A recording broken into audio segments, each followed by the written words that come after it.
Hello students. Today we are going to start our next topic in the human eye and colorful world, and that will be the defects in the human eye. Okay, human eye's vision. That will be our next topic. But before we starting the next topic, let us take a brief preview on the previous lecture. तो पिछली बार हम लोगों ने सारे topics के बारे में discussion कर लिया था कि ये चैप्टर्स के अंदर हम लोगों को क्या क्या स्टडी करना है, क्या क्या चीज़ें स्टडी नहीं करनी है. ओके, कौन से पार्ट्स इंपॉर्टेंट होने वाले हैं, कौन से क्वेश्चन जो है 4 मार्क्स में पूछे जाते हैं. तो आज उसमें सबसे पहला जो टॉपिक है वो हम लोग स्टार्ट करने वाले हैं. That is the defects of vision and their correction. बहुत ही इंपॉर्टेंट पॉइंट है. पिछली बार हम लोगों ने ह्यूमन आई के बारे में स्टडी किया था और उसमें हम लोगों ने स्टडी किया था कि there will be the main 5 parts और 4 parts that you have to memorise और 6 parts that you have to memorise. And I have tell you that what will be the functions of that parts. Okay, तो ये भी सारी चीज़ों के बारे में मैंने ऑलरेडी आप लोगों को बोल रखा है कि भाई कौन सी चीज़ें है. तो आज हम अब ये देखेंगे कि भाई ह्यूमन आई का जो पावर ऑफ एकोमोडेशन था. पिछली बार हम लोगों ने याद है आप लोगों को की बात की थी कि पावर ऑफ एकोमोडेशन क्या होता है. जनरली जो आईज की देखने की ताकत होती है, ओके, जो शक्ति होती है, ओके, कोई भी पावर होता है आईज को कोई भी जगह पर देखने का, या तो नियर देखने का या फिर फार देखने का, उसको हम लोग आइज का क्या कहते हैं, पावर ऑफ एकोमोडेशन कहते हैं. उसमें हम लोगों ने देखा था कि हमारा नियर पॉइंट जो है, ओके, वो एटलीस्ट हम लोगों का 25 सेंटीमीटर की. अगर हम लोग 25 सेंटीमीटर के आसपास कोई भी ऑब्जेक्ट्स को रखेंगे तो क्या होगा, वो हमारा हम लोग विजन जो है वो क्लियरली कर सकते हैं और हमारी सिलियरी मसल्स को जो है वो ज़्यादा करके हम लोगों को स्ट्रेच नहीं करना पड़ेगा. ओके, तो इस वजह से हम लोग आराम से चीज़ें देख सकते हैं. उसी तरह से फार पॉइंट जो है वो हम लोग का इनफाइनाइट तक देख सकते हैं. मतलब वो तो अपनी अपनी आइज के ऊपर डिपेंडेंट होता है कि इनफाइनाइट तक कितना देख सकते हो आप लोग. ओके, तो ये जो 2 पॉइंट्स थे कि नियर का या फार का, तो अब शायद कोई ऐसा बंदा होगा या ऐसी बंदी होगी जिसको नियर विजन के अंदर प्रॉब्लम हो रहा होगा. शायद कोई ऐसा बंदा होगा जिसको फार पॉइंट यानी कि दूर देखने में प्रॉब्लम हो रही होगी. तो ये जो है वो हमारी आईज का क्या होता है, एक टाइप का डिफेक्ट होता है. डिफेक्ट यानी कि क्या, डिफेक्ट यानी कि हम लोगों में ये कमी है. तो उस कमी को अगर हम लोग किसी भी तरह से दूर करें, okay, that will be our correction. So हमारे विजन के अंदर की जो डिफेक्ट्स है वो क्या है. सबसे पहली डिफेक्ट्स है हमारी मायोपिया और it will be called as the near sightedness. ये बहुत ही इंपॉर्टेंट पॉइंट है कि नियर साइटनेस क्या है और साथ ही साथ मायोपिया क्या है. तो जनरली जो मायोपिया है यानी कि नियर साइटनेस का दूसरा नाम, तो नियर साइटनेस यानी कि मेरे को नजदीक का प्रॉपरली दिखेगा. नियर साइटनेस मतलब नियर यानी कि नजदीक का, साइटनेस यानी कि दिखेगा. ओके, मतलब मेरे को नजदीक का प्रॉपरली दिख रहा है, दूर का प्रॉपरली नहीं दिख रहा है. ओके, सो पूछा जाए एग्जाम के अंदर कि मायोपिया क्या है, what will be the defect of myopia and how can we correct them. तो मायोपिया जो है वो जनरली है वो नियर साइटनेस है. नियर साइटनेस यानी कि नजदीक का दिखेगा हमको, दूर का नहीं दिखेगा. Myopia is the defect of vision in which a person can see the nearby object clearly but cannot see the distant object clearly because the image is formed in the front of retina. हम लोगों का क्या होना चाहिए कि हम लोगों का जो विजन है वो रेटिना के ऊपर गिरना चाहिए. ओके, यहाँ पर ये हमारा क्या है, रेटिना है. तो हकीकत में हमका होना क्या चाहिए कि भाई मान लो कि कोई ऑब्जेक्ट हम दूर से देख रहे हैं, तो अगर दूर से हम लोग देख रहे हैं तो क्या होता है कि भाई ये जो पॉइंट है वो कहाँ पर आना चाहिए, इमेजिनरी यहाँ पर आना चाहिए. ओके, फिर से एक बार बता देता हूँ डॉटेड करके, यहाँ पर आना चाहिए. ओके, पर वो आ कहाँ जाता है, यहाँ पर आ जाता है. इस वजह से हम लोग उसको प्रॉपरली देख नहीं पाते. ओके, तो अब मेरे पास ऐसा कोई चीज़ है जिसका इस्तेमाल करके, इसका यूज़ करके मैं क्या कर सकता हूँ, ये डिफेक्ट को रिड्यूस कर सकता हूँ या तो फिर रिमूव कर सकता हूँ. तो आप लोगों को याद होगा जब हम लोग लेंस के बारे में स्टडी कर रहे थे तब हम लोगों ने देखा था कि कनकेव लेंस जो है वो क्या करता है, उसको फोकल लेंथ को आगे बढ़ाता है. क्या करता है, कनकेव लेंस जो होता है वो फोकल लेंथ को आगे बढ़ाता है, यानी कि हमारी फोकल लेंथ यहाँ पर शॉर्ट हो जाती है. तो सपोज कि अगर मैं यहाँ पर कनकेव लेंस, क्या बोल रहा हूँ मैं, ध्यान से सुनना, कनकेव और कन्वेक्स का डिफरेंस पता होना चाहिए. कन्वेक्स यानी कि ये लेंस और कनकेव यानी कि ये लेंस. तो मैं ये वाले लेंस की बात कर रहा हूं, ना कि ये वाले की। ओके, तो ये दिमाग में रखना। ओके,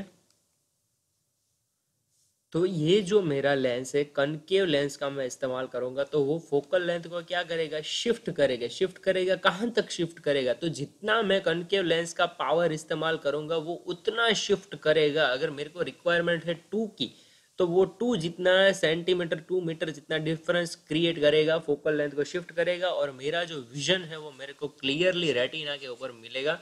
और फिर तो हम लोगों को पता है, एक बार अगर कोई भी इमेज जो है वो रेटिना के ऊपर परफेक्टली चला गया, तो फिर हमारा ब्रेन जो है उसको एनकोडेड कर सकता है, डिकोड कर सकता है। ओके, सो जो है दिस में बी ड्यू टू द, अगर मेनली इसका जो रीजन है वो क्या है, increase in the curvature of the eye lens. तो अगर आई लेंस का कर्वेचर जो है वो इंक्रीज हो जाता है, तो उसकी वजह से मायोपिया क्रिएट होती है। Increase in the length of the eye ball, अगर आई बॉल की लेंथ जो है वो बढ़ जाती है तो भी हम लोगों को ये प्रॉब्लम होती है। It can be corrected by using the suitable concave lens. Suitable concave lens यानी कि जितनी जिसके पावर की जितनी रिक्वायरमेंट होगी वो है। ओके, तो हम लोग कनकेव लेंस का ये जो आप फिगर्स दिख रही है, आपको फिगर ड्रॉ करनी पड़ेगी। ओके, एग्जाम के अंदर पूछी जाए तो इसके साथ साथ आपको ये भी लिखना है कि ये क्यों होता है। तो दो चीज़ों की वजह से होता है, curvature of the eye lens बढ़ने की वजह से और length of the eye ball बढ़ने की वजह से। उसके बाद बात करते हैं हाइपरमेट्रोपिया के बारे में। हाइपरमेट्रोपिया यानी कि क्या है, यानी कि फार साइटनेस है। फार साइटनेस यानी कि मेरे को दूर का प्रॉपरली दिखेगा, नजदीक का प्रॉपरली नहीं दिखेगा। ओके, तो नजदीक का मेरे को नहीं दिखेगा, तो ऑब्वियस है कि मेरा जो फोकल लेंथ है वो कहाँ जा रहा होगा, तो it will be gone by pass through the retina. Retina के बाहर चला जा रहा होगा। अब मेरे को क्या करना है, ये फोकल लेंथ को शिफ्ट करके आगे लाना है। तो आगे लाने के लिए ऐसा कौन सा लेंस है जो मैं यूज कर सकता हूं, तो जी हाँ, बिल्कुल सही सोच रहे हो। अगर पिछले वाले में कनकेव यूज किया है, तो इस वाले में मैं कॉन्वेक्स लेंस का इस्तेमाल करूंगा। ये इम्पोर्टेंट है कि आप कौन सी डिफेक्ट के अंदर कौन सा लेंस यूज कर रहे हो, that will be the important point. Okay, that you have to memorise कि भाई जब भी नियर साइटनेस है तो कनकेव लेंस, और फार साइटनेस है तो convex lens. So hypermetropia is the defect of vision in which a person can see the distant object clearly but cannot see the nearby object clearly because the image is formed behind the retina. This may be due to the decrease in the curvature. Okay, इसमें दोनों में increased हो जाता था, same point में decreased हो जाता है कि decrease in the curvature of the eye lens. Okay, कि भाई अगर कर्वेचर आई लेंस की अगर कम हो जाती है तो मेरे को ये डिफेक्ट होगी। Defects in the length of the eye ball, अगर आई बॉल की लेंथ जो है वो डिक्रीज हो जाती है तो मेरे को ये टाइप की जो है वो डिफेक्ट हो सकती है। It can be corrected by using the suitable convex lenses. तो इसको मैं रिमूव कैसे कर सकता हूँ, तो कन्वेक्स लेंस का इस्तेमाल करके मैं रिमूव कर सकता हूँ। तो ये भी दोनों फिगर आपको इम्पोर्टेंटली ड्रॉ करनी पड़ेगी। और लास्ट वाली जो डिफेक्ट है उसको कहते हैं हम लोग प्रिस बायोपिया। प्रिस बायोपिया यानी कि कोई बंदा या कोई बंदी ऐसी हो जिसको आगे का भी देखने, नजदीक का भी देखने में प्रॉब्लम हो रही हो, जिसको दूर का भी देखने में प्रॉब्लम हो रही हो। ओके, दोनों विजन्स के अंदर दोनों डिफेक्ट्स उसके अंदर प्रेजेंट हो, उस टाइप की डिफेक्ट को हम क्या कहेंगे, प्रिस बायोपिया कहते हैं, जो जनरली ओल्ड पीपल्स के अंदर होती है। साथ ही साथ कई बार यंग पीपल के भी जीन्स के अंदर या डीएनए के अंदर आ जाती है, तो उनको भी होती है। Praise myopia is the defect of a vision in old people in which they are not able to see nearby object clearly due to the increase in the distance of the near point. Okay, तो ये क्यों होता है, तो generally जो है वो ये नियर बाय ऑब्जेक्ट भी नहीं देख सकते, ना तो ये फार बाय ऑब्जेक्ट को भी देख सकते हैं। ओके, सो इसका में क्या होता है कि भाई जनरली दोनों डिजीज इसमें अंदर प्रेजेंट होती है। ओके, तो आप लोगों को पता होगा कि बहुत सारे ओल्ड बंदे होंगे या फिर ओल्ड लोग होंगे, तो वो क्या करेंगे, उसका चश्मा आप लोग देखोगे ना, तो उन लोगों ने इस तरह के कुछ चश्मे पहने होंगे, आप लोगों ने देखा होगा शायद।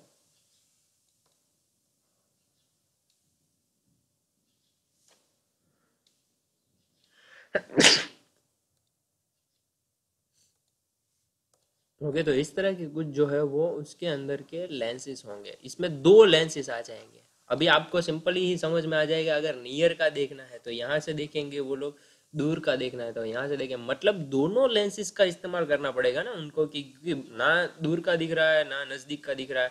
तो इस वजह से दोनों लेंसेज का इस्तेमाल करें। तो यहाँ पर नजदीक का देखने का इस्तेमाल कर रहे हैं, तो नजदीक का देखने के लिए मेरे को कौन सा लेंस यूज करना पड़ेगा? नजदीक का देखने के लिए बोल रहा हूँ। ओके, तो कन्वेक्स लेंस, जी हाँ बिल्कुल सही आंसर। और यहाँ पर concave lens.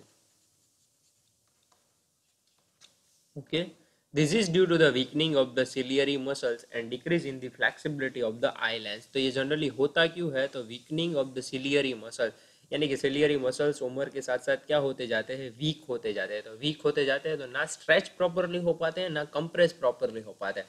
And that will be the main caused, that will be caused the presbyopia's defect। Okay, it can be corrected by using the suitable convex lens and concave lens। Sometimes they are not able to see both nearby and distant object clearly। It can be corrected by using the bifocal lenses, यानी कि ये वाला, इसको क्या कहेंगे हम लोग? Bifocal lens कहेंगे। Okay, consisting of both concave and convex lenses। The upper part of concave are for the correction of distant vision and the lower part of the convex for the correction of the near vision। तो इस तरह से दोनों defects को हम लोग क्या कर सकते हैं? रिमूव कर सकते हैं।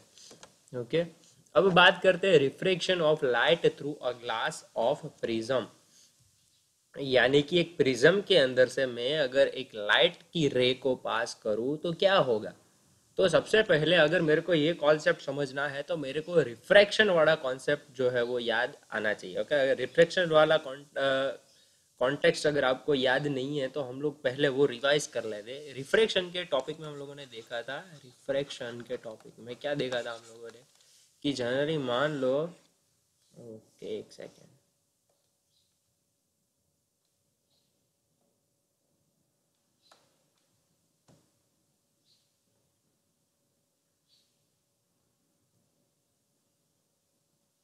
सबसे पहले हम लोगों ने देखा था कि मान लो कि एक सरफेस है, उस सरफेस के ऊपर अगर इंसिडेंट रे जो है वो आएगा, ये कौन सा रे होगा भाई? इंसिडेंट रे होगा, जी हाँ। ओके, इंसिडेंट रे जो है वो ट्रैवल करेगा कोई सरफेस के ऊपर, और अगर मीडियम चेंज होता है, सपोज ये मीडियम 1 है तो यहाँ पर अगर मीडियम 2 है, ये फिर चाहे एयर का हो तो ये ग्लास का भी हो सकता है, वाटर का भी हो सकता है, इट कैन बी एनीथिंग, और ये भी एनीथिंग हो सकता है। ओके, पर एक में से दूसरे मीडियम के अंदर लाइट जो है वो ट्रांसफर होनी चाहिए। तो कौन सा फिनोमेना क्रिएट होगा? रिफ्रैक्शन का फिनोमेना क्रिएट होगा। और उसी रिफ्रैक्शन के फिनोमेना को क्रिएट होने के लिए मेरे को क्या करना पड़ेगा? तो जो ये सरफेस है और मेरा इंसिडेंट रे का पॉइंट जहां पर टच किया है, वहां पर मैं अगर परपेंडिकुलरली एक लाइन ड्रॉ करूं, परपेंडिकुलरली यानी कि क्या? यानी कि 90 डिग्री के एंगल पर अगर कोई भी लाइन ड्रॉ करूं तो उसको मैं क्या कह सकता हूं? नॉर्मल कह सकता हूं। Okay, The scan is completed। इसको मैं क्या कह सकता हूं? नॉर्मल। तो मेरे को पता है कि अगर मीडियम जो चेंज हो रहा है तो मेरी लाइट की रे जो है वो क्या होगी? डिफ्लेक्ट होगी। डिफ्लेक्ट होगी क्या होगी? उसकी ओरिजिनल पोजीशन से थोड़ी सी बैंड होगी। ओके, अगर इसको होना चाहिए ऐसे तो ये इस तरह से होगा, इसको मैं कहूँगा रिफ्रैक्टेड रे। ये इतना याद है सारी चीज़ें, रिफ्रैक्टेड रे कहूँगा। और ये जो नॉर्मल के साथ इंसिडेंट रे का एंगल बनेगा उसको मैं कहूँगा एंगल ऑफ इंसिडेंस, थीटा आई, यानी कि एंगल ऑफ इंसिडेंस। इतना पहले समझ में आ गया। फिर ये जो रिफ्रैक्शन वाला एंगल है उसको मैं कहूँगा थीटा आर, थीटा या आर यानी कि एंगल ऑफ रिफ्रैक्शन।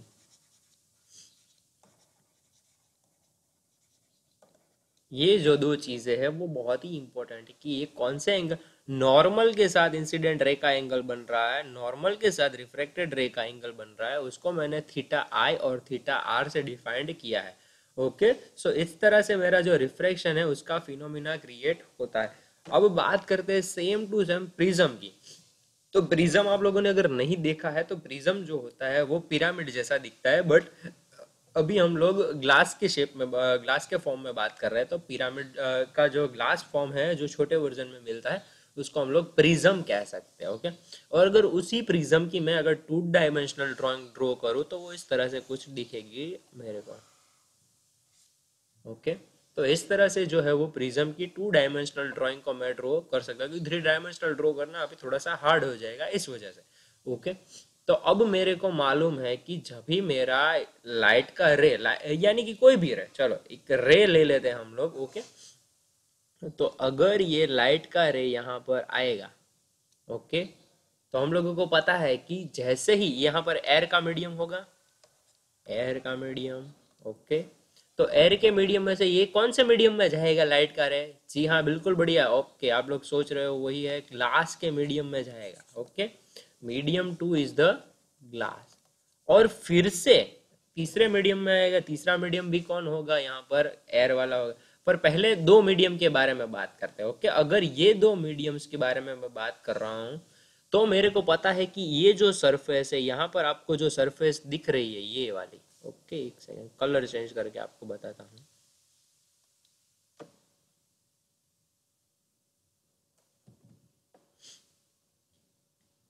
ओके, ये वाली जो सरफेस है,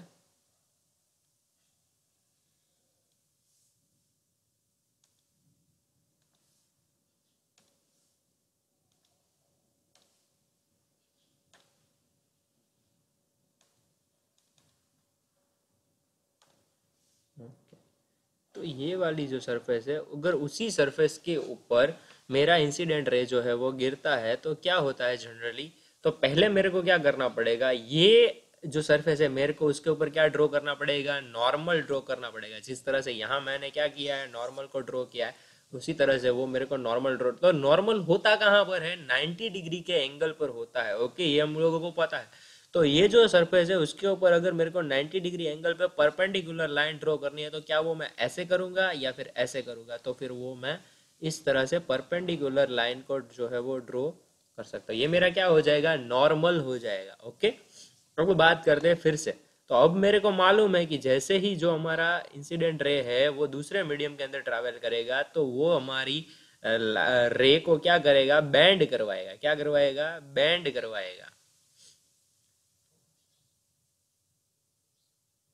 तो जैसे ही मेरी लाइट की जो रे है वो थोड़ी सी क्या होगी? बैंड होगी, ओके।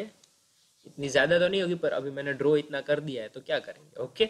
अब मेरे को मालूम है कि ये इंसिडेंट रे जो है वो नॉर्मल के साथ कोई एंगल बनाएगा यहाँ पर, ओके, और यहाँ पर भी कोई एंगल बनाएगा, ओके, चलो। तो वो एंगल को जरा सा हम लोग देख लेते हैं कि वो यहाँ पर जो एंगल बनाता है उसको हम लोग कहेंगे क्या? बिल्कुल सही, थीटा आई। क्योंकि ये हमारा कौन सा रे है? एंगल इंसिडेंट रे है। इंसिडेंट रे है तो इंसिडेंट रे कौन सा एंगल बनाता है? थीटा आई वाला एंगल बनाता है। और ये अभी हमारा कौन सा रे हो गया? दूसरा रे जो है वो उसको उसका नाम देंगे हम लोग रिफ्रैक्टेड रे। क्या देंगे नाम? रिफ्रैक्टेड रे, क्योंकि रिफ्रैक्शन हो रहा है इस रे का, इस वजह से रिफ्रैक्टेड रे। और ये जो नॉर्मल के साथ एंगल बनाएगा उसको हम कहेंगे थीटा आर। और थीटा आर यानी कि हमको पता है थीटा आई यानी कि हम लोग लिखेंगे एंगल ऑफ इंसिडेंस, और थीटा आर यानी कि लिखेंगे हम लोग एंगल ऑफ रिफ्रैक्शन।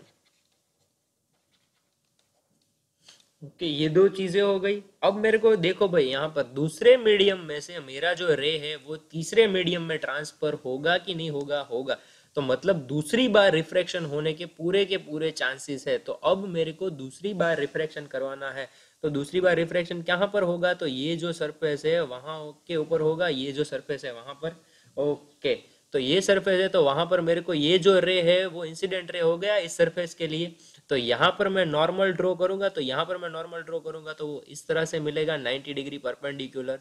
तभी जाकर 90 डिग्री होगा ना इसका एंगल, ओके। तो इसी वजह से मैंने इस तरह से ड्रॉ किया है। जहां पर मैंने, यहाँ पर देखो आप लोग, यहाँ पर मैंने इस तरह से ड्रॉ किया ना 90 डिग्री, तब जाके बना। उसी तरह से यहाँ पर 90 डिग्री बनाने के लिए मेरे को इस तरह से नॉर्मल जो है वो ड्रॉ करना पड़ा, ओके। और अब मेरा जो लाइट का रे है वो तीसरी बार यानी कि दूसरी बार जो है वो रिफ्रैक्ट होगा, और वो जो रिफ्रैक्ट होगा वो मैं यहाँ पर ड्रॉ करता हूँ, ओके। तो अब मेरा जो रे है वो इस तरह से मिलेगा मेरे को, ओके। तो इस तरह से मेरा जो तीसरा जो रे बना उसको मैं कहूंगा, ये जो मेरा तीसरा रे बना है उसको मैं कहूंगा इमरजेंट रे, क्या कहूंगा, इमरजेंट रे। और ये इमरजेंट रे जो है वो इसके साथ यानी कि नॉर्मल भाई साहब के साथ जो एंगल बनाता है उसको मैं कहूंगा थीटा ई। और थीटा ई को मैं कहूंगा एंगल ऑफ इमरजेंस। क्या कहूंगा, एंगल ऑफ इमरजेंस। और ये जो हमारा जो क्या कहते हैं हम लोग, प्रिज्म है, उस प्रिज्म का जो यहाँ पे मैं सारे पॉइंट्स के नाम दे सकता हूँ, ए बी सी। और यहाँ पर मैं क्या कर सकता हूँ, ये जो एंगल बन रहा है यानी कि प्रिज्म का जो एंगल है, मेन एंगल जो सारी सरफेस इसको छोड़ के रखता है, उसको मैं कहूँगा एंगल ऑफ प्रिज्म। ओके, क्या कहूँगा, एंगल ऑफ प्रिज्म। और ये एंगल ऑफ प्रिज्म यानी कि एंगल ए। अब जो सबसे इंपॉर्टेंट पॉइंट है वो डिस्कस करने जा रहा हूं। अगर मैं ये इंसिडेंट रे, यहां पर देखो, अगर मैं ये इंसिडेंट रे का जो इमेजिनरी लाइन है, जिस जिस डायरेक्शन में उसको रियल में जाना चाहिए था, ओके, जिसमें इसको रियल में जाना चाहिए था, अगर मैं उसको ड्रॉ करूं, यानी कि इसको स्ट्रेट लाइन अगर मैं ड्रॉ करूं, ये जो बैंड हुआ है वो नहीं, अगर इसको जाना चाहिए था इस तरह से, तो कुछ इस तरह से इमेजिनरी लाइन निकलेगी। ओके, मैं ये ब्लू वाली जो लाइन है उसको इरेज कर देता हूँ ताकि आप लोगों को अच्छे से समझ में आ जाए। ओके, देखो अब आपको अच्छे से समझ में आएगा। ओके, तो ये देखो, और वैसे ही मैं जो ये इमरजेंट रे वाली लाइन है, ओके, अगर मैं उसको यहाँ से खींचूं, तो ये मैंने थोड़ी सी ज़्यादा बैंड कर दी है। अगर आप लोग अच्छे से ड्रॉ करोगे ड्राइंग, तो वो इस तरह से इमेजिनरी लाइन जो है वो ई निकलेगी। तो यहाँ पर जहाँ पर इंसिडेंट रे और इमरजेंट रे दोनों मिक्स हो रहे हैं, दोनों कंबाइन हो रहे हैं, दोनों जहाँ पर पॉइंट हो रहा है, उसको मैं कहूँगा डेविएशन पॉइंट। क्या कहूँगा, डेविएशन पॉइंट। और इसका एंगल जो है वो इम्पोर्टेंट है, एंगल डी जो है उसको मैं कहूँगा एंगल ऑफ डेविएशन। कभी कभी एग्जाम के अंदर पूछा जाता है कि एंगल ऑफ डेविएशन क्या है। So when the incident ray and the emergent ray will combine and make an angle and a prism, that will be called as the angle of deviation. That will be the basic definition for angle of deviation. Okay, you have to memorize it. तो ये पूरा का पूरा जो concept है वो यहाँ पर है सेम टू सेम। ओके, पर मैंने आप लोगों को सारी चीज़ों के बारे में समझा दिया है, किस तरह से कौन सी चीज़ बनती है। ओके, अगर आप लोगों को समझ में नहीं आ रही है तो आप लोग वीडियो रिवाइज करके फिर से वहाँ से पॉइंट को डिस्कस किया है उसको देख सकते हो। Okay, the emergent ray is deviated by an angle to the incident ray. This angle is called as the angle of deviation, and the whole phenomena is described by me. Okay, in this lecture. Okay, if you want to understand that another time, then you have to revise the lecture. Okay, till then, bye bye everyone and take care of yourself. Okay, आज के लिए बस इतना ही रखते हैं। Okay, और कोई भी डाउट हो then you can ask me on the comment section. कोई पूछता तो नहीं है, फिर भी मैं बोलते रहता हूँ कि कमेंट सेक्शन के अंदर डाउट पूछा करो या फिर व्हाट्सएप के अंदर पूछा करो। ओके, अगर कोई भी डाउट हो तो। So that's it for today. Thank you very much for this lecture, and if you had any kind of doubt, then please and please ask on the comment section. Till then, bye bye everyone and take care of yourself.